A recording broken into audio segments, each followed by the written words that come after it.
Bonjour à toutes, bonjour à tous. Sincèrement, c'est avec le cœur battant que je me tiens ce matin devant vous, devant le Seigneur. Mon cœur est battant parce que je suis ému par la présence du Seigneur dans ce lieu. Et ce n'est pas uniquement quelque chose de sentimental que l'on peut recevoir, même si, comme l'a dit votre cher pasteur, sa présence dans ce lieu, elle est manifeste. Je bénis le Seigneur parce que le Seigneur, dans sa grâce aussi, me montre les choses sur le plan spirituel. Jésus est vraiment ici et nous sommes tous à l'écoute de sa parole. Plus que la parole d'un être humain, même si Dieu a choisi le moyen de la prédication de sa parole pour pouvoir communiquer sa parole aux êtres humains, à travers les Saintes Écritures, la Bible, nous sommes bien conscients et nous voulons l'être, que nous sommes tous à l'écoute de notre Seigneur Jésus-Christ, qui a un message particulier pour son Église ici, mais aussi pour chacun d'entre vous, pour chacun d'entre nous, pendant cette matinée. Avant de pouvoir ouvrir le Saint-Livre, j'aimerais vraiment du fond du cœur remercier votre cher pasteur, le pasteur Clément Rupi, sa chère épouse Pierrette. Ça fait maintenant quelque temps qu'on se connaît, qu'on a appris à se connaître aussi. Dieu a permis des situations providentielles, puisque le frère est venu bien souvent en tant que président de l'Assemblée de Dieu ici, à l'île de la Réunion. Il est pasteur principal dans l'église ici, à Saint-Pierre, mais il est aussi dans ses fonctions le président des Assemblées de Dieu. Et on est tellement heureux de pouvoir coopérer avec lui, de pouvoir apprendre à mieux le connaître aussi, d'apprendre de lui, parce qu'on a beaucoup de choses à apprendre des uns et des autres. Et pour ma part, j'apprends beaucoup de choses au travers de la vie de votre serviteur, de son épouse aussi. C'est pour nous une très grande joie de pouvoir venir ici à l'île de la Réunion. Du fond de notre cœur, c'était un rêve. Par la grâce de Dieu, depuis maintenant quelque temps, depuis que j'ai pris, qu'on m'a confié, la charge, de l'action missionnaire de l'Assemblée de France métropolitaine, je me sens tellement petit devant cette immense tâche, mais aussi tellement reconnaissant devant le Seigneur pour la grâce ineffable, qu'il m'a accordée avec mon épouse, pour que nous puissions prendre cette charge-là, et quelque part avec la grâce de Dieu aussi, cela nous permet de pouvoir visiter différents pays, de pouvoir rencontrer différentes églises, de pouvoir croiser des serviteurs, des servants de Dieu, de voir l'immensité de l'œuvre de Dieu dans le monde. Sans aucune prétention, je suis persuadé que le chef-d'œuvre de Dieu ici-bas sur la terre, c'est son église, c'est son épouse. Et nous faisons partie de cette église, alléluia, que Christ a racheté par son sang précieux. Ces hommes et ces femmes qui viennent des quatre horizons, qui viennent de l'Est, de l'Ouest, du Nord et du Sud. Ces hommes et ces femmes que le Seigneur a rachetés avec son bras étendu, par la puissance de son amour.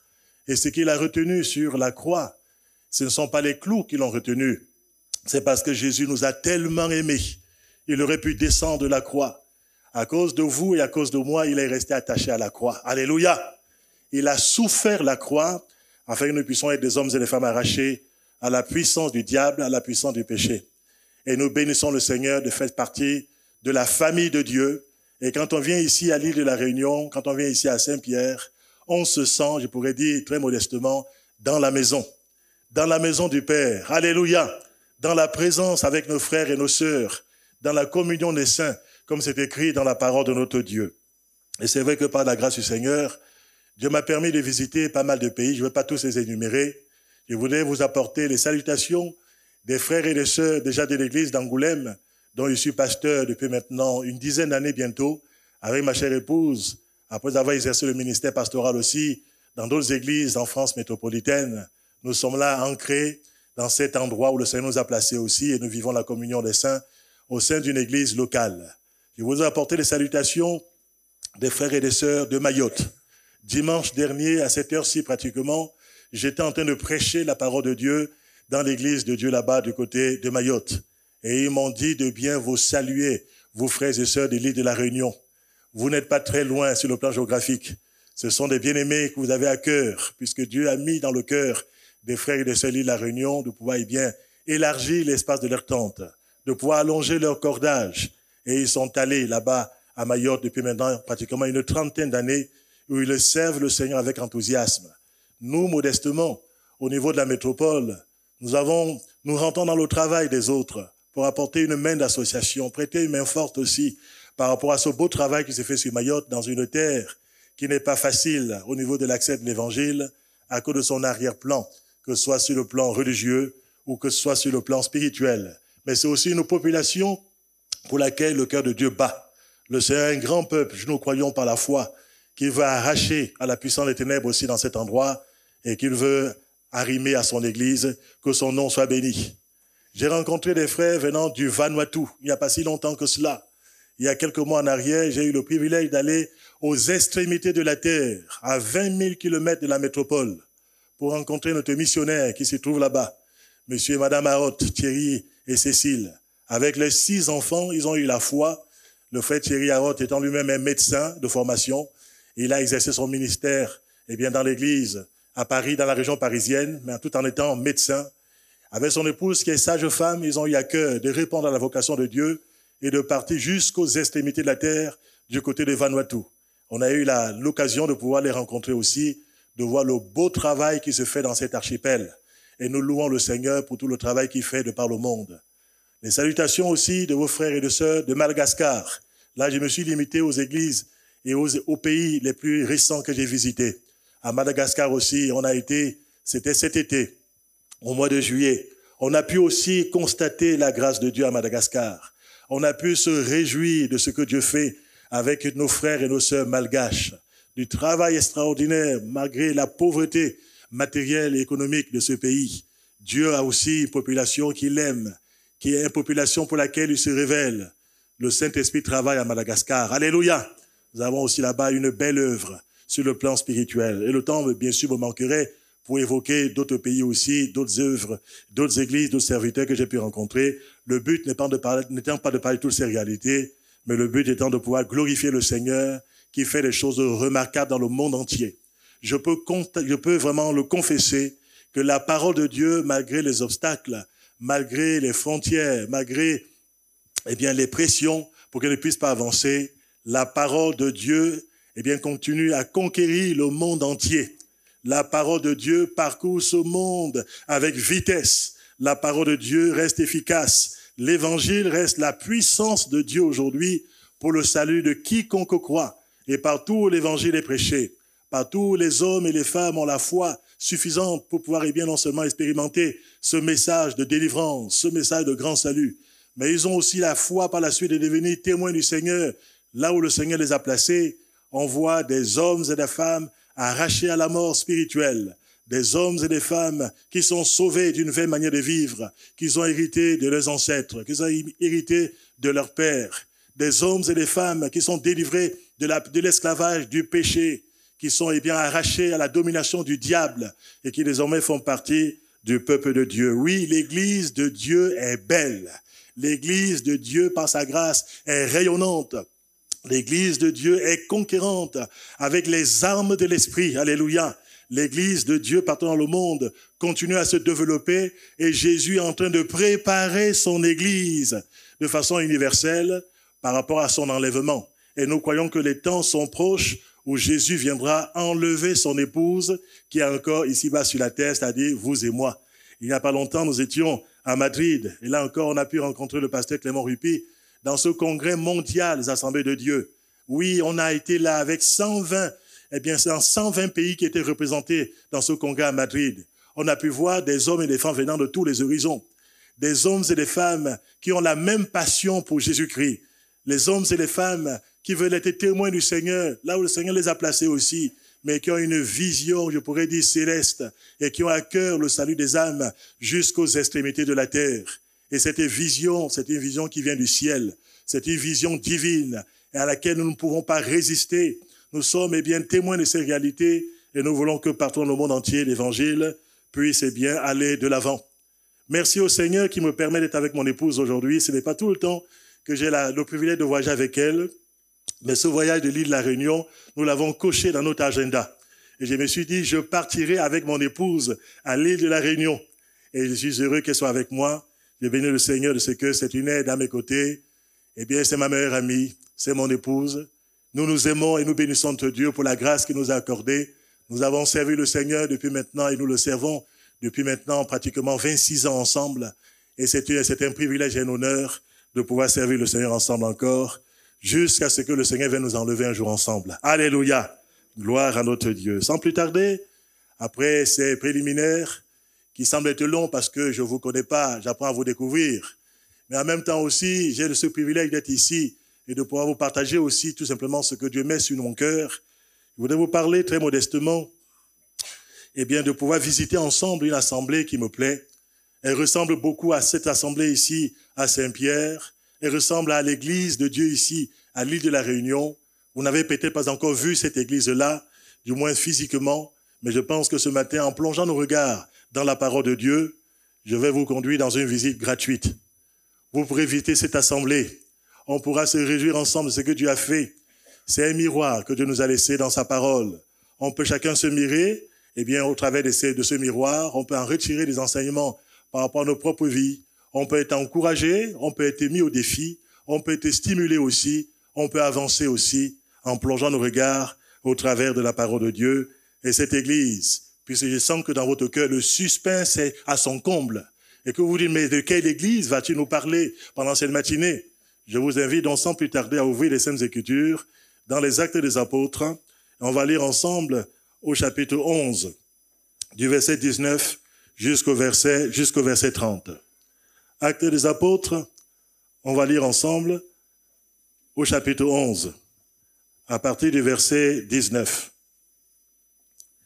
Il est dit ceci, après on lira un autre passage, toujours dans les Actes des Apôtres, chapitre 13.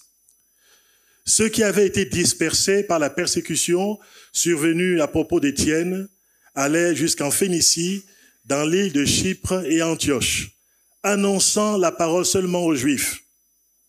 Il y eut cependant parmi eux quelques hommes de Chypre et de Cyrène, qui étant venus à Antioche, s'adressèrent aussi aux Grecs et leur annonçaient la bonne nouvelle du Seigneur Jésus. La main du Seigneur était avec eux, et un grand nombre de personnes crurent et se convertirent au Seigneur.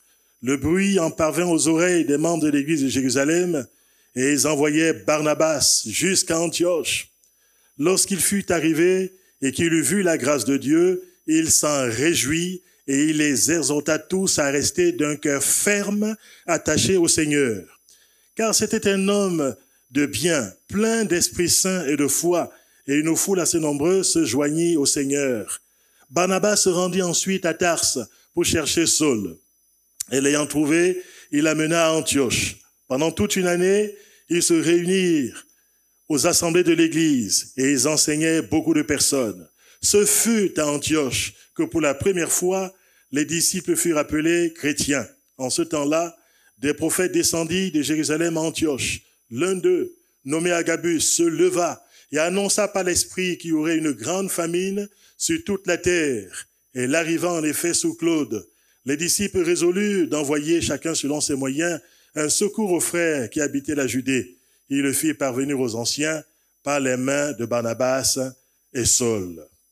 On va lire un autre passage, Acte 13, qui nous parle toujours de cette église d'Antioche, puisque c'est d'elle dont je vous parlerai aujourd'hui, une église au cœur missionnaire. Alléluia. Et nous voulons aussi être là où le Seigneur nous a placés, des hommes et des femmes de mission.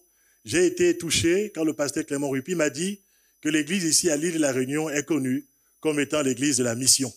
Et ça, c'est quand même quelque chose de magnifique. C'est une étiquette remarquable. Alléluia. Elle est connue comme étant l'église de la mission, salut et guérison. Et nous bénissons le Seigneur pour tout cela. Dans Acte 13, on va lire ceci au verset 1er. Il y avait dans l'église d'Antioche des prophètes et des docteurs. Barnabas, Siméon appelé Niger, Lucius de Cyrène, Manahem, qui avait été élevé avec Hérode le tétrarque, et Saul. Pendant qu'ils servaient le Seigneur dans le ministère et qu'ils jeûnaient, le Saint-Esprit dit, « Mettez-moi à part Barnabas et Saul pour l'œuvre à laquelle je les ai appelés. » Alors, après avoir jeûné et prié, il leur imposait les mains et les laissait partir. Barnabas et Saul, envoyés par le Saint-Esprit, descendirent à Séleucie, et de là, ils s'embarquèrent pour l'île de Chypre. Allumés à Salamine, ils annonçaient la parole de Dieu dans les synagogues des Juifs. Ils avaient Jean pour aide. Nous bénissons le Seigneur pour sa parole. Lumière donnée aux hommes qui nous fait connaître le cœur de notre Dieu. Alléluia. Et nous voulons être dans un monde comme celui-ci où les fondations sont de plus en plus remises en question. Dans un monde où les fondements sont renversés. Le juste de Dieu, mais de quoi, vivra-t-il? Il vivra de sa foi qu'il a placée en Dieu, qu'il a placée en Jésus-Christ, mais il vivra aussi, il nourrira son âme de la parole de notre Dieu, qui est la parole de la foi. Il va ancrer sa vie sur des certitudes qui deviendront pour lui comme une ancre de l'âme, sûre et solide. Et nous bénissons le Seigneur pour cet ancre que nous trouvons en Jésus-Christ et pour la parole de notre Dieu qui est pour nous la boussole dans ce vaste océan qu'est ce monde. Nous bénissons le Seigneur de ce que Dieu, dans sa grâce, a choisi de pouvoir placer sur notre cœur, sur notre réflexion, différents types d'églises. Et c'est vrai que j'aurais pu parler d'autres assemblées tout aussi rayonnantes, tout aussi florissantes dans la parole de Dieu.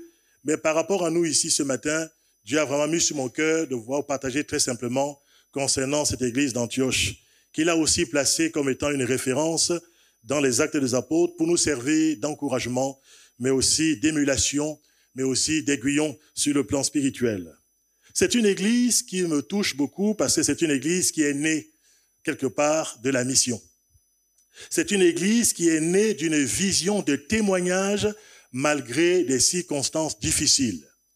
Quand on a lu le début du texte que j'ai choisi à l'introduction, on a pu voir que c'est suite à un événement particulièrement tragique, que par la suite, les hommes et les femmes ont été dispersés depuis Jérusalem, qui pendant longtemps a été le centre spirituel de l'église de Dieu. Et à partir de cela, les hommes et les femmes qui avaient été témoins de la lapidation qui était survenue, au travers de la vie d'Étienne, on avait lapidé cet homme qui était plein de foi, qui était plein d'Esprit Saint. Les gens ne pouvaient pas résister à la sagesse par laquelle il parlait. Ils voyaient au travers de sa vie de grands prodiges se manifester. Et il nous a dit que malgré tout, ces hommes qui avaient le cœur pour beaucoup endurci, qui étaient témoins de ce que Dieu pouvait dire au travers d'Étienne, ils ont choisi le chemin de la mort et ils ont lapidé cet homme qui est devenu le premier martyr de l'Église. Mais vous savez, comme a pu dire Tertullien, un père de l'Église, le sang des martyrs est devenu par la suite la semence de l'Église. Les hommes et les femmes ne sont pas découragés, malgré la persécution, malgré la difficulté du moment, malgré les souffrances, malgré la mort. Oui, ils avaient été témoins de ce qui s'était passé à Jérusalem. Beaucoup avaient pleuré à grand bruit. La mort de ce jeune homme rempli de potentiel, ce jeune homme rempli de l'esprit, qui était Étienne. Ils ont pleuré sa mort, évidemment. Et par la suite, nous a dit qu'il y a eu une très grande persécution contre l'église de Dieu à Jérusalem. C'est vrai quand on se souvient de cette église, quand elle est née dans la chambre haute, dans les Actes des Apôtres, quelque part au chapitre 2, et que là, le Seigneur va visiter, les premiers 120 disciples qui sont réunis dans la chambre haute. Ils seront baptisés dans le Saint-Esprit. Et désormais, ils seront ces témoins que Jésus-Christ voulait qu'ils fussent à cette époque-là. Ils vont parler des merveilles de Dieu. Ils vont parler de la puissance de Dieu. Mais par-dessus tout, ils auront un nom. Le nom de Jésus-Christ qui sera dans leur cœur, qui sera sur leurs lèvres. Et bien souvent, on a menacé cette église de Jérusalem. On a voulu étouffer le témoignage de la parole de Dieu. Il y a eu Hérode et Ponce Pilate, le pouvoir politique et le pouvoir religieux à cette époque, qui se sont ligués pour pouvoir étouffer la semence de la parole de Dieu, pour pouvoir contrecarrer cette entreprise qui venait pas d'un homme, mais qui procédait de l'amour de Dieu, qui voulait quelque part étouffer l'Église qui était en train de rayonner de plus en plus et qui, au travers de son rayonnement, apportait aux êtres humains cet espoir placé dans la personne de Jésus-Christ, apporte aux êtres humains ce message que l'on a appelé par la suite, bien sûr, l'Évangile, qui est la bonne nouvelle. Et ils ont tout essayé, non seulement les intimidations, mais aussi les menaces, mais aussi les emprisonnements. Ils ont battu de verge les témoins de Jésus-Christ. Et puis le couronnement de ces choses. Et parce que, chose étonnante, effectivement, il y a eu ce couronnement qui était là aussi, avec la mort d'Étienne par rapport à la haine des êtres humains. Mais cela n'a pas arrêté l'Église malgré tout. Et le diable parfois peut faire des choses qui se retournent contre son camp. Le diable a voulu empêcher que le nom de Jésus-Christ fût connu à Jérusalem et aussi aux alentours. Le diable a tout fait pour pouvoir arrêter cette œuvre qui était une œuvre naissante. Même parfois, il a utilisé l'intimidation au travers de la mort.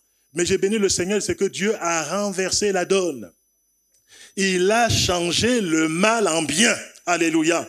Et je pourrais vous dire que bien souvent, cela peut arriver que dans notre vie aussi, le diable ait proclamé des choses pour nous faire souffrir, qu'il ait proclamé parfois des choses pour pouvoir étouffer l'Église, pour pouvoir la circonscrire, pour pouvoir l'empêcher de pouvoir s'étendre, pour pouvoir l'empêcher de pouvoir prospérer là où le Seigneur l'a placé. Mais Dieu est capable malgré tout de renverser les obstacles. Il est capable de changer même le mal en bien. En tout cas, le diable ne peut pas enlever le zèle qu'on a pour le Christ. Il ne peut pas enlever l'amour qu'on a pour le Seigneur Jésus-Christ. Et puis ce qu'on a vu de lui, ce qu'on a entendu du Seigneur, ce qu'on a reçu de sa part, nous ne pouvons pas ne pas en parler. Nous ne pouvons pas le cacher dans notre cœur. Notre lampe doit être allumée, alléluia. On ne va pas l'étouffer sous le boisseau de la peur. On ne va pas l'étouffer sous le boisseau de l'intimidation, sous le boisseau du fanatisme religieux et parfois de la persécution d'ordre politique.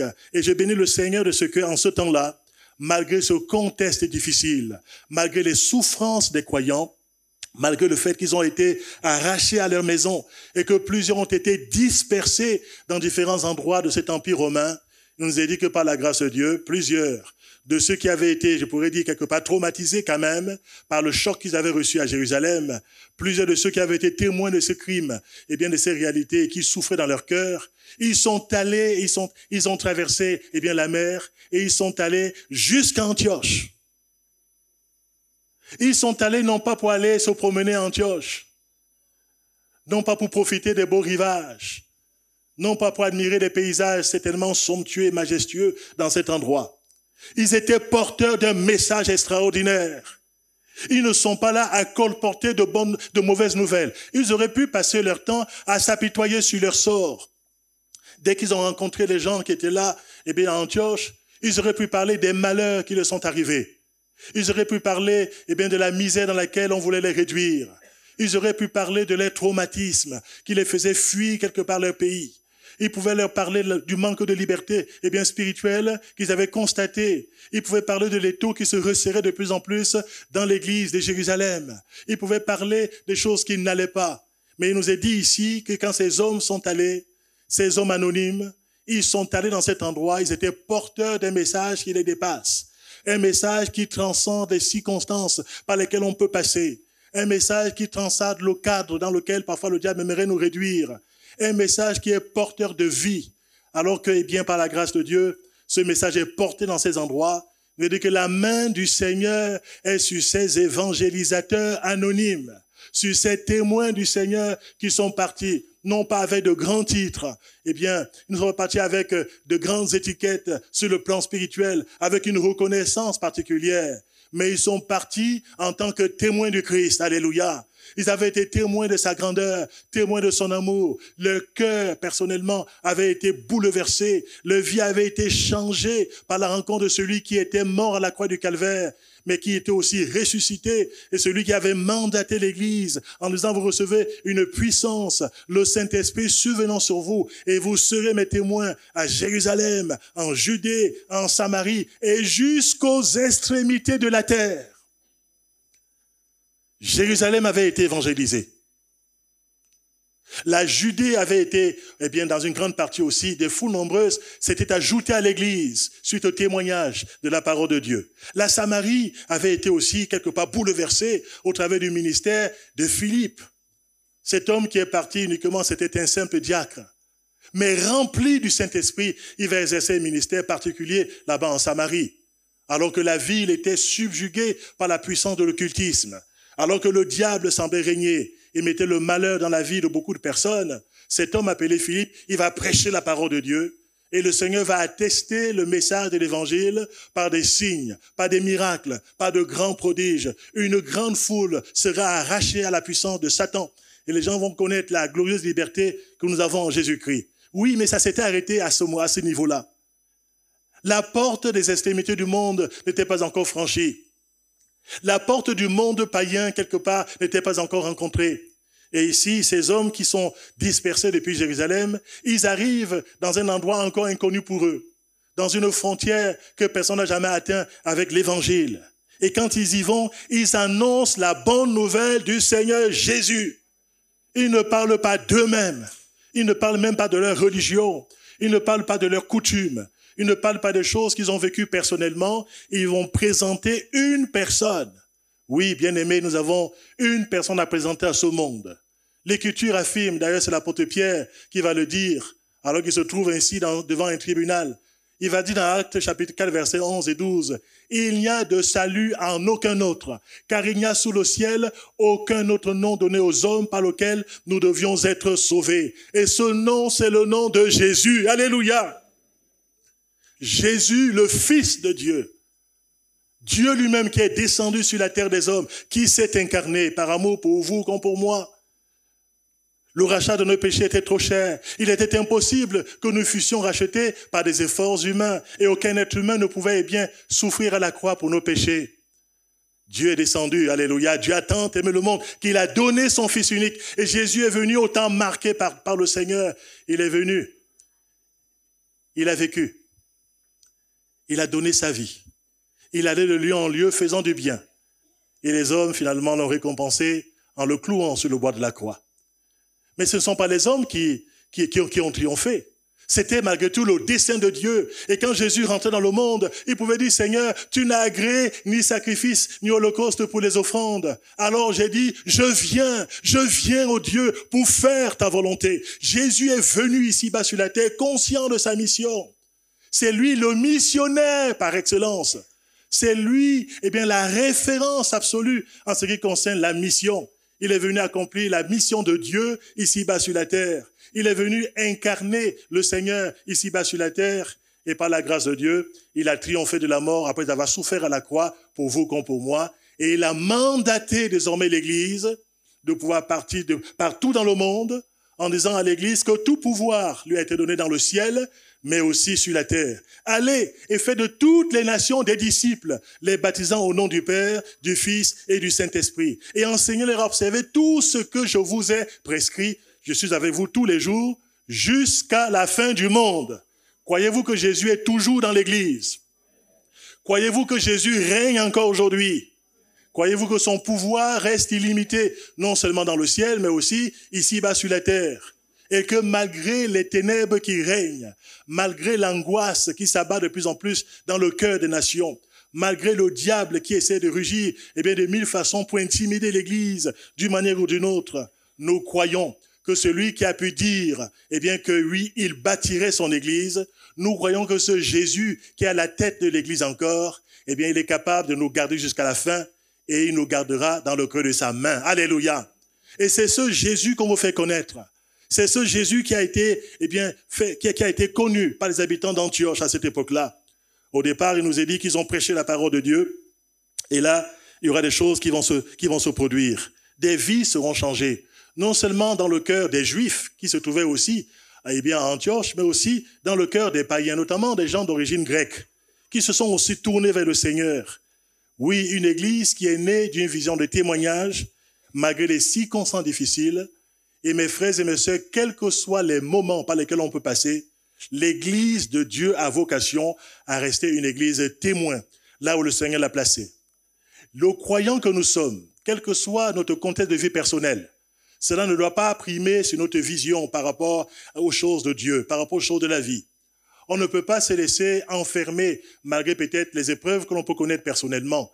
Il faut que nous puissions avoir une vision transcendante par la grâce de notre Seigneur et que nous puissions réaliser que le Seigneur nous a prêté la vie peut-être pour un peu de temps encore. Le Seigneur connaît le terme de notre vie, pour vous comme pour moi. Tout homme debout n'est qu'un souffle, on le sait.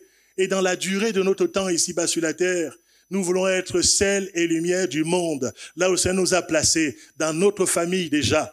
Dans la vie de l'église locale aussi, dans le quartier où on peut être, dans la ville où on se trouve, mais aussi dans la région où le Seigneur peut nous placer, mais avoir la même vision aussi quelque part, même si on ne peut pas aller physiquement, mais la même vision pour le salut des âmes, cela jusqu'aux extrémités de la terre. La deuxième caractéristique de cette église qui me séduit, qui me touche profondément, c'est que cette église, c'était une église qui bâtit des ponts, au lieu de pouvoir ériger des murs de séparation entre des personnes différentes. Et c'est vrai que vous êtes ici, il est bien nommé ici. Quand on parle de l'île La Réunion, c'est vrai que c'est vraiment la Réunion. Et ça, on bénit le Seigneur pour la Réunion. Et ça, c'est vrai que même déjà, votre nom en dit beaucoup. Et quelque part, c'est très touchant de voir dans cette île, quand on se promène, des hommes et des femmes, qui viennent de partout, quelque part. Qui, quelque part, la providence de Dieu a rassemblé dans cette île. des hommes et des femmes venant avec toutes les nuances de couleur de peau. Et je bénis le Seigneur pour tout cela. Toutes ces nuances de couleur de peau que je constate ici dans l'île de la Réunion. Alléluia. Tous ces hommes qui viennent de différentes origines, toutes ces femmes qui viennent de toutes sortes d'arrière-plans culturels, même parfois pour certains de différents arrière-plans religieux. Et je bénis le Seigneur parce que par sa grâce, eh bien, il en a fait un puzzle étonnant. Et l'Église de Dieu, c'est quelque chose qui me bouleverse et qui confond la sagesse humaine.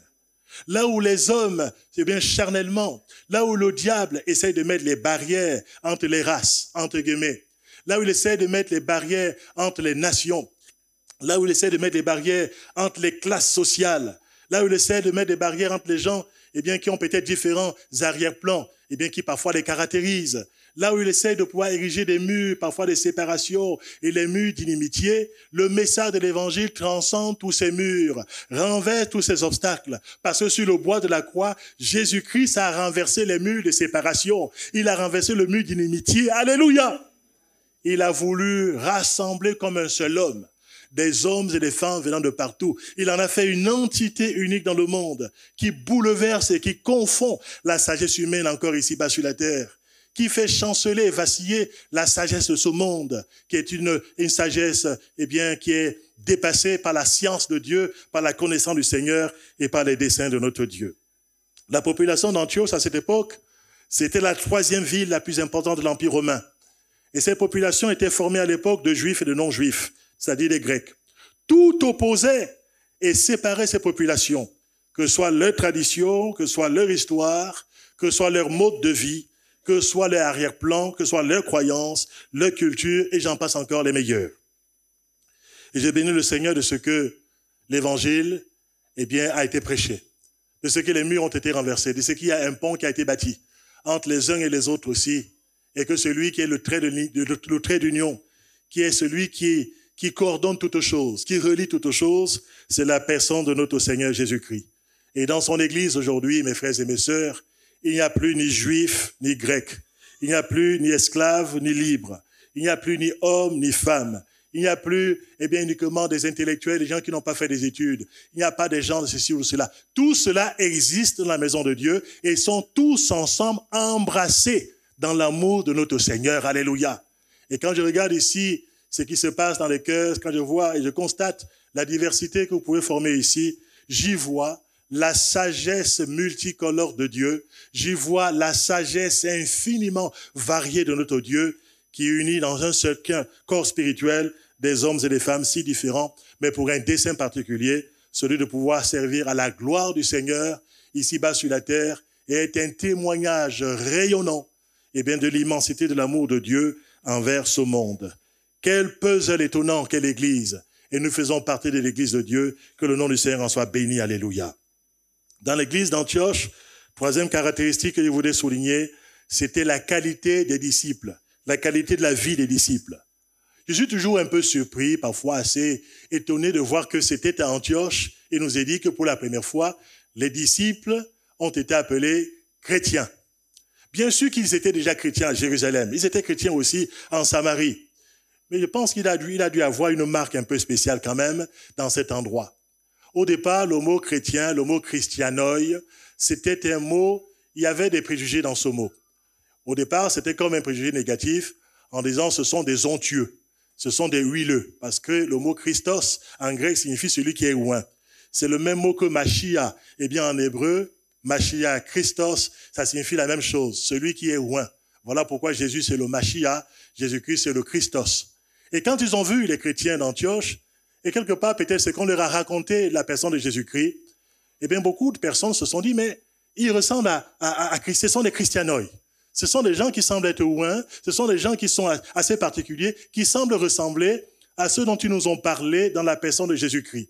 Et là, à cet endroit, les gens qui étaient là, les populations d'Antioche, ont considéré que les disciples de Jésus-Christ étaient appelés, ils les ont appelés chrétiens. Moi, il me semble, en réfléchissant, qu'il y a eu au moins 2 caractéristiques eh bien, qui ont marqué les gens pour qu'ils puissent dire que ce sont des vrais chrétiens. Je pense qu'il y a eu déjà l'expression, moi je crois, de la puissance du Saint-Esprit dans la vie de ces personnes. Il nous est dit, dans l'église d'Antioche, qui avait l'expression des dons spirituels. Et les dons spirituels ne peuvent s'exprimer au travers d'une personne ou d'une entité que si les gens sont eux-mêmes auparavant baptisés dans le Saint-Esprit. C'est quand même important de pouvoir comprendre ces réalités. Il n'y a pas de baptême de l'Esprit sans la croix. Et nous bénissons le Seigneur pour la puissance de la croix. Alléluia. Avec la bénédiction de la croix, il y a aussi la promesse du baptême dans le Saint-Esprit. Et quand des gens ont vu, eh bien, ces chrétiens d'Antioche, ils ont vu le dynamisme de leur vie sur le plan spirituel.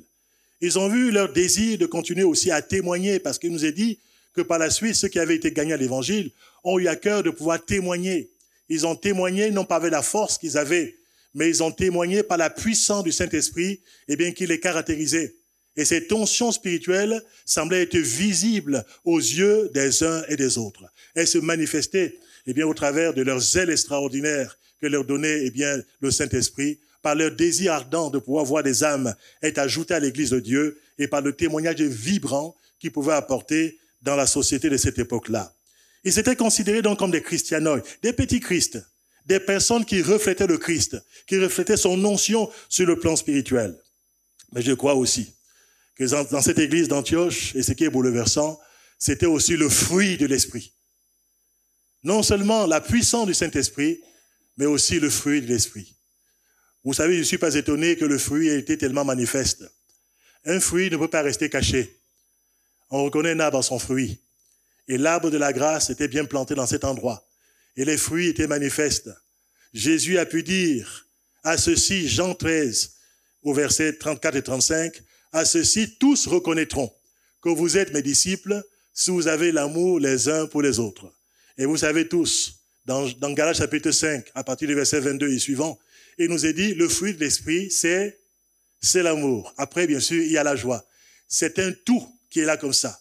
Le fruit de l'esprit, ce qui est visible aux yeux des gens, et ce qui caractérisait les gens, eh bien, quand ils voyaient ces chrétiens, ils pouvaient constater l'amour qui reliait. Tout à l'heure, je vous ai parlé qu'il y avait eu l'absence bien de barrières entre les uns et les autres.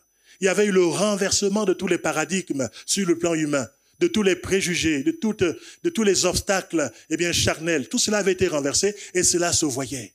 Ces gens, ils s'acceptaient les uns et les autres dans l'amour du Christ. Ils savaient s'accueillir mutuellement les uns à l'égard des autres, sans tenir compte de ce qu'étaient les uns et les autres aussi. Ils voyaient que ces personnes qu'ils accueillaient étaient le reflet de la personne de Jésus-Christ. Et cela se voyait. De quel amour ils étaient animés. Et manifestement aussi, ils ont dû observer d'autres aspects de ce fruit de l'esprit. Je vous ai parlé de la joie véritable. Non pas parce qu'on n'a pas d'épreuves en tant que chrétien, mais même au cœur de nos épreuves, nous pourrons exprimer la joie. Tout à l'heure, on a chanté, un chant. Tant de beaux chants qu'on a chantés ce matin, je voulais profiter vraiment pour saluer le conducteur de louange, pour saluer toute l'équipe qui était là, toutes les sœurs qui ont chanté, tous les musiciens qui étaient là.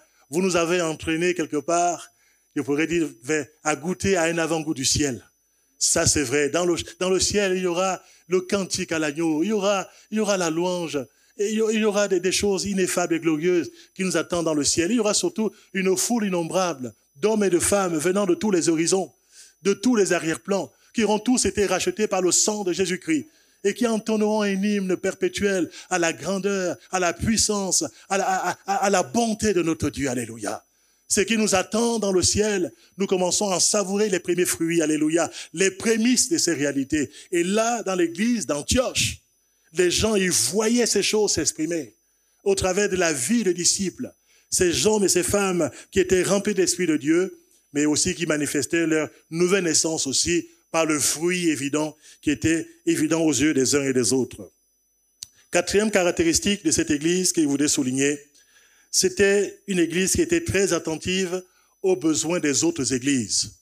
Je suis très touché de voir que l'église d'Antioche n'est pas une église autocentrée. C'est une église vraiment christocentrée. Elle est centrée sur les intérêts de Christ. Et justement, comme elle est animée de la mentalité de Christ, elle est aussi, je pourrais dire, centrée sur les besoins des autres communautés. Bien sûr qu'ils avaient à cœur le développement de leur propre église. Ils étaient de bons disciples. Ils se laissaient enseigner par la parole de Dieu. Ils affermissaient leur foi dans le Seigneur. Eh bien, ils étaient approfondis. Eh bien, dans la connaissance du Seigneur aussi, c'était quelque chose de très utile. Je crois que c'était de bons disciples, des gens qui étaient présents aux réunions, des gens qui servaient dans leur église locale aussi, des gens qui étaient impliqués par rapport aux missions locales, des personnes qui avaient à cœur de s'investir dans l'œuvre de Dieu, des personnes qui pouvaient dire, Seigneur, mais que veux-tu que je fasse? Et qui étaient promptes à l'obéissance. Des personnes qui obéissaient à leurs conducteurs spirituels qui étaient là, qui formaient une équipe remarquable dans l'église d'Antioche. Ils étaient bien sûr là impliqués localement. Ils faisaient ce que Dieu attendait d'eux sur le plan local. Mais ces personnes aussi se laissaient interpeller par des besoins venant d'ailleurs. Ces personnes ne se laissaient pas nourrir uniquement par l'égoïsme, en disant on est bien entre nous et c'est vrai qu'on doit vivre uniquement pour nous.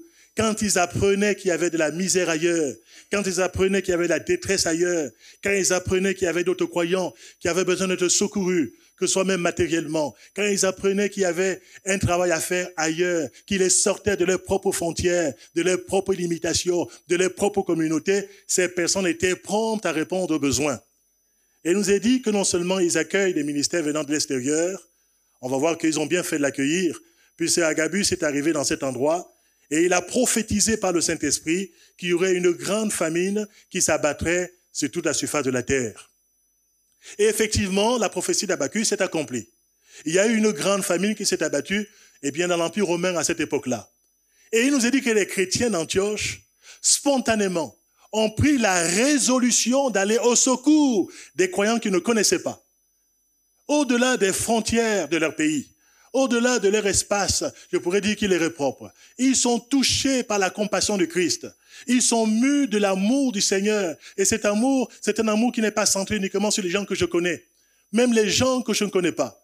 J'apprends qu'ils souffrent. J'apprends qu'ils sont dans le besoin. Et j'ai à cœur de pouvoir faire quelque chose, ne serait-ce que peut-être, pourquoi pas, pour contribuer, même si ça paraît être une goutte dans un océan, essayer de faire quelque chose pour pouvoir diminuer la misère quelque part. Bien-aimés, la mission de Dieu, c'est aussi quelque chose de très concret. Parfois, on vit dans un monde où il y aura de plus en plus, parfois, des catastrophes naturelles. Je pense que parfois ici, à l'île de la Réunion, vous en avez aussi quelques-unes. Hein? Donc, entre parfois peut-être des cyclones, parfois des choses comme celle-là aussi, peut-être des volcans. En fait, ça peut arriver à tout le monde. Et dans le monde dans lequel on est de plus en plus, il y aura des crises humanitaires. Il y a des crises par rapport à la famine. Il y a des crises économiques qui s'abattent et qui s'abattront de plus en plus dans ce monde. L'Église ne peut pas se dire, finalement, va et chauffe-toi bien, que le Seigneur te bénisse. Il y a aussi des choses que l'on peut faire. Le Seigneur nous a bénis, et quand il nous a bénis, ce n'est pas pour qu'on vive centré sur soi, qu'on puisse penser à autrui. Il y a autrui que l'on peut voir ici à l'île de la Réunion, cela va de soi. Autrui que l'on peut voir ici à Saint-Pierre, bien sûr. Mais cet autrui aussi qui est un frère en l'humanité, qui peut se trouver en Afrique, cet autrui qui peut se trouver à Mayotte, cet autrui qui peut se trouver en Asie, cet autrui qui peut aller jusqu'au Vanuatu, jusqu'aux États-Unis de la Terre, je me sentis concerné et dans la mesure de mes moyens, il nous a dit qu'ils ont résolu selon leurs moyens. Dans la mesure de mes moyens, je vais être utile, que ce soit matériellement, que ce soit parfois aussi avec les compétences que je peux avoir. Mais vous savez, il a été question d'une grande famine. Et moi, je voudrais voir cette famine aujourd'hui, non pas uniquement la famine sur le plan matériel, dont je vous ai parlé un peu de mots. Mais vous savez, l'Écriture nous a dit qu'il y aura un temps où les hommes et les femmes auront la faim, non pas uniquement des choses matérielles. Vous savez, le matérialisme n'a pas rassasié le cœur humain. Si c'était le cas, ça se saurait. Que de gens qui sont riches mais qui sont profondément malheureux. Que de personnes qui ont des moyens matériels mais qui sont vides de l'intérieur. Que de sociétés, on pourrait dire, qui vivent dans l'abondance et même pour quelques-unes dans l'opulence. Ça ne veut pas dire qu'elles ont un bien-être particulier et sur le plan intérieur. Je suis persuadé aujourd'hui encore que ce qui nous rend vraiment heureux, c'est la connaissance de Dieu et la connaissance de Jésus-Christ. Ce qui nous enrichit véritablement aux yeux de Dieu, c'est de connaître le Seigneur et de l'avoir au centre de notre cœur comme étant celui qui satisfait véritablement toutes nos ressources, celui qui a toutes nos sources, celui qui nous donne tout ce dont on a besoin ici-bas sur la terre. Et nous qui avons été bénis de la part du Seigneur, nous voulons nous souvenir de tous ceux qui sont pauvres sur le plan spirituel. Il y aura un temps où il y aura une grande famine d'entendre la parole de Dieu. Il y aura une grande famine de pouvoir chercher à découvrir vraiment où se trouve le sens de la vie véritable. Il y aura une grande famine où les gens seront lassés de certaines religions qui ne leur ont pas apporté des vraies solutions. Ils seront lassés des sectes qui ont voulu parfois contrôler leur vie. Ils seront fatigués des discours politiques qui ont parfois fait des promesses qui n'ont pas tenu. Les gens, ils seront épuisés par tout ce que la science humaine, tout ce qu'on peut faire, n'a pas pu finalement leur apporter comme véritable bonheur et équilibre intérieur. Des gens auront soif d'entendre autre chose. Des gens seront demandeurs quelque part de la bonne nouvelle. Et je pense que le cri du Macédonien qui a pu crier un jour en disant aux serviteurs de Dieu, oui, venez à mon secours. Je suis persuadé que dans le monde entier, il y a des tribus non atteintes par l'évangile. Dans le monde entier, il y a des pays où l'évangile n'a pas encore été prêché, où il y a des gens qui se languissent, il y a des gens qui soupirent dans leur cœur, qui disent, Seigneur, si seulement on pouvait nous envoyer un secours, si seulement il y avait un homme, s'il y avait une femme assez émue de compassion, qui quitterait son pays, qui enverrait des secours matériels, qui quelque part soutiendrait les missionnaires pour qu'ils puissent prêcher l'évangile et apporter le vrai pain de vie et apporter le vrai breuvage sur le plan spirituel qui se trouve dans la personne de Jésus-Christ. Alléluia. Il est le pain de vie dont on a besoin. Que vous en pensez? Il est aussi celui qui est capable de désaltérer l'être humain de toutes ses soifs intérieures. Et que de soif sont dans le cœur de l'être humain, que de faim dans le cœur de l'être humain, que de vide dans son âme. Et il a besoin de rencontrer celui qui est capable non seulement de nourrir son âme, mais aussi de pouvoir le désaltérer sur le plan spirituel. Je remercie le Seigneur pour l'église d'Antioche. Une église qui est très attentive aux besoins des autres. Et puis finalement, vous ne serez pas étonnés, on a pu voir que pendant que cette église prie, une église qui est donc spirituelle, il y a une unité de l'esprit. C'est une église de prière. Et la prière, c'est quelque chose d'extraordinaire. Dieu nous parle quand on prie aussi. Dieu nous parle quand on est dans le jeûne. Dieu nous parle quand dans un culte comme celui-ci. Il nous parle tantôt d'une manière, tantôt d'une autre. Et là, il a parlé à cette église d'Antioche, alors qu'il célébrait le Seigneur dans la louange, alors qu'il le servait au travers du jeûne, Dieu a parlé à l'église d'Antioche. En disant à l'église d'Antioche, mettez-moi à part Saul et Barnabas pour l'œuvre à laquelle je les ai appelés. Ah là, ça ne devait pas être simple humainement parlant. Sortir de cette église, un homme comme Barnabas, qui était quand même, il nous est dit, un homme de bien, un homme rempli du Saint-Esprit, qui avait un ministère prophétique. C'était un fils d'exhortation. Sortir un homme comme Saul de Tarse, qui avait été accueilli dans cette église, qui était devenu cet apôtre Paul, et qui était là un pilier dans l'enseignement de cette assemblée. C'était quelque chose. De pouvoir dire, oui, il y aura 2 ministères qui quitteront de cette église, et qui seront des missionnaires maintenant, qui vont partir ailleurs. Même si leur port d'attache, ce sera toujours Antioche, comme on peut le constater dans la parole de Dieu. Il faisait quelque part le tour du monde, mais il revenait bien souvent à Antioche. C'était le port d'embarquement. C'était aussi le port dans lequel il se retrouvait bien souvent. Ils venaient se ressourcer dans cette belle assemblée d'Antioche. Mais ils ont eu ce cœur de pouvoir partir, conduit par le Saint-Esprit, mais avec la bénédiction tout entière de l'assemblée. Il dit qu'après avoir prié, ils leur imposèrent les mains. Et il nous a dit que par la suite, Saul, Paul et Barnabas, envoyés par le Saint-Esprit, mais je pourrais aussi dire envoyés par l'église d'Antioche, envoyés par le Saint-Esprit, envoyés par l'église d'Antioche. Et ici, à l'île de la Réunion, vous envoyez des missionnaires. Que Dieu en soit béni, alléluia. Vous envoyez des hommes. Vous les envoyez dans des endroits qu'ils ne connaissent pas. Ils vont là-bas mandatés par le Saint-Esprit, porteurs d'un message extraordinaire, mais aussi soutenus par l'église de l'île de la Réunion, portés dans la prière. Alléluia. Continuez dans cette dynamique. Continuez à être une église missionnelle, une église missionnaire, une église dont Jésus-Christ est le centre, dont les intérêts de Jésus-Christ transcendent tous nos propres intérêts.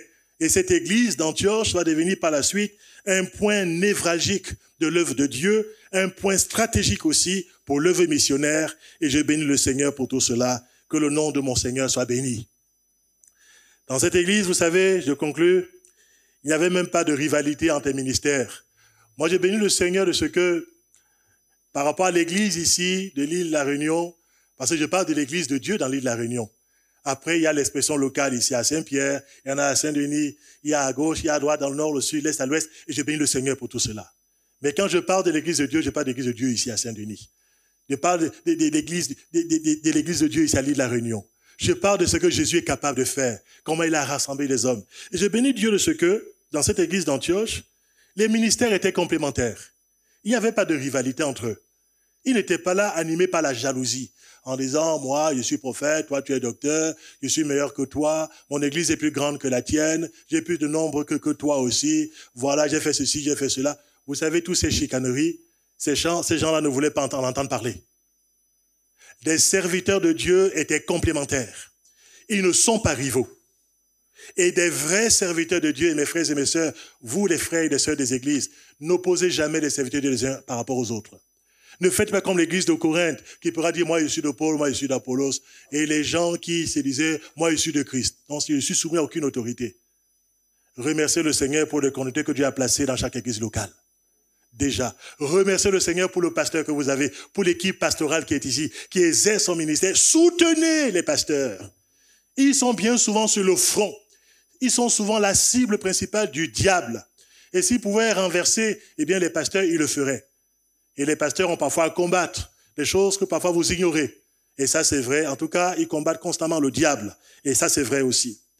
Mais aussi, conscient de ces réalités, les pasteurs on doit prier pour qu'ils soient toujours dans cette unité de vision, cette unité de l'esprit, dans le lien de la paix, et qu'ils puissent travailler la main dans la main, se donnant la main d'association, cela pour la louange et la gloire de notre Dieu. Fuyez tout ce qui divise. Recherchez ce qui unit. Rejetez le sectarisme. Rejetez les murs d'opposition, les murs d'inimitié, les murs que parfois l'orgueil veut dresser à l'égard des uns et à les autres. Le mur du mépris, le mur de la concurrence, tant de ces choses négatives qui peuvent empoisonner la vie d'une église locale, mais aussi d'une église sur le plan régional. J'ai béni le Seigneur de ce que cette église d'Antioche nous donne un témoignage bouleversant que l'on peut travailler ensemble pour la gloire de notre Dieu. On peut travailler ensemble pour les intérêts de Christ et on doit travailler ensemble parce que la nuit est avancée.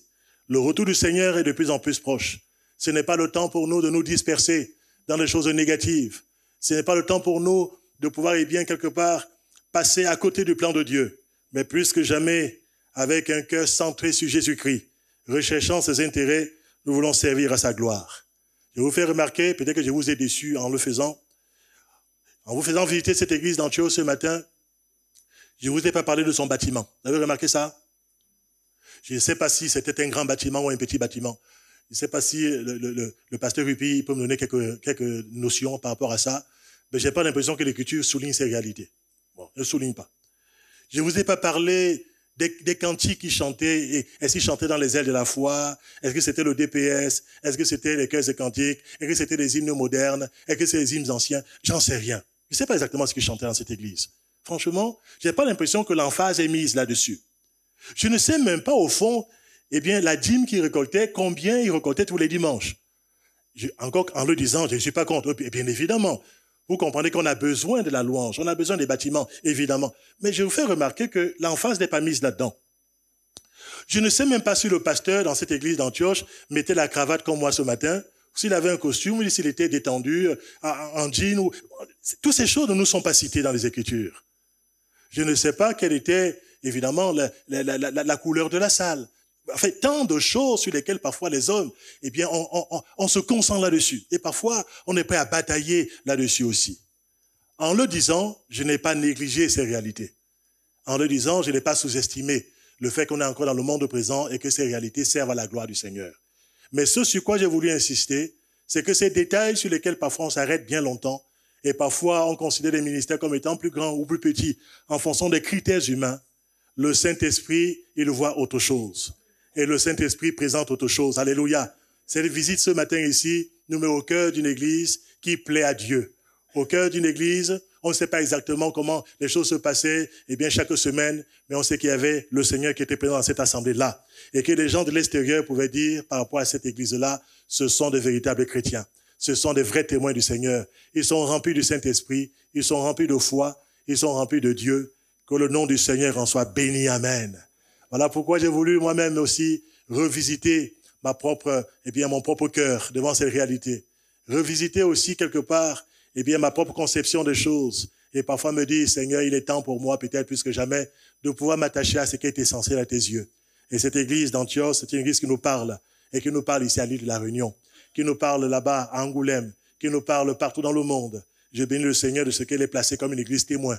Et nous voulons aussi, par la grâce de Dieu, suivre les traces spirituelles qui nous sont laissées au travers de la parole de notre Dieu. Nous voulons persévérer dans ces choses. On ne veut pas se limiter à des acquis que l'on a pu avoir dans le passé. On ne veut pas vivre uniquement sur la nostalgie des temps anciens. On ne veut pas vivre uniquement sur des choses qu'on a déjà reçues et s'installer confortablement. On veut constamment être bousculé par le Saint-Esprit. On veut être touché par la parole de Dieu. Et si le Seigneur veut nous amener plus loin, on veut dire à Dieu, nous voici pour te servir encore. S'il veut nous bousculer dans les temps difficiles dans lesquels nous nous trouvons, on leur dit, Seigneur, tu nous as sauvés pour te servir. Tu nous as sauvés, fais de nous des témoins du Seigneur. Quel que soit le prix à payer, nous te servirons. Ici, là où tu nous as placés, et même partout dans le monde, nous soutiendrons ton œuvre. Et s'il faut envoyer des missionnaires, on sera à leur côté. On sera là pour prier pour eux, pour leur donner les moyens de pouvoir servir l'œuvre de Dieu partout dans le monde. Que le nom du Seigneur en soit béni. Amen. Voilà ce que j'avais sur le cœur pour vous, mes frères et mes sœurs, sans aucune prétention, mais vraiment avec ce désir que nous puissions avancer dans la même direction, sous le regard de notre Seigneur. Et quand vous êtes déjà dans cette dynamique-là, ma prière, c'est que nous puissions accélérer le pas dans cette dynamique, parce que les temps sont courts, vraiment. Jésus revient bientôt. Jésus revient bientôt, alléluia. Il est temps que nous puissions plus que jamais travailler de mieux en mieux à son œuvre, d'autant plus qu'on va s'approcher le jour. Que le nom du Seigneur en soit béni. Couvrons nos cœurs devant le Seigneur. Je te remercie, Seigneur, du fond de mon cœur, pour ce temps de partage de ta parole. Merci pour la liberté.